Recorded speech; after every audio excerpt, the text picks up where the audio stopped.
ॐ शुक्लाम्बरधरं विष्णुं शशिवर्णं चतुर्भुजं प्रसन्नवदनं ध्यायेत् सर्वविघ्नोपशान्तये। गुरुर्ब्रह्मा गुरुर्विष्णुः गुरुर्देवो महेश्वरः गुरुः साक्षात् परं ब्रह्म तस्मै श्रीगुरवे नमः। एकदन्तं महाकायं तप्तकाञ्चनसन्निभं लम्बोदरं विशालाक्षं वन्देऽहं गणनायकम्।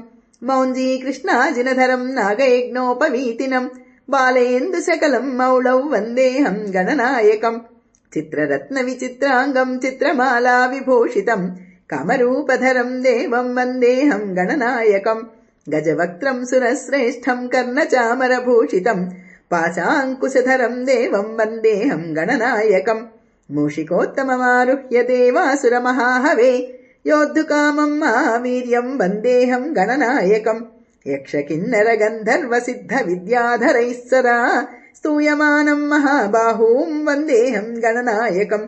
अम्बिकाहृदयानन्दं मातृभिः परिवेष्टितं भक्तिप्रियं मदोन्मत्तं वन्देऽहं गणनायकम्।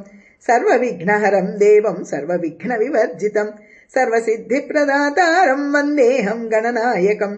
गणाष्टकमिदं पुण्यं यः पठेत् सततं नरः सिद्ध्यन्ति सर्वकार्याणि विद्यावान् धनवान् भवेत्।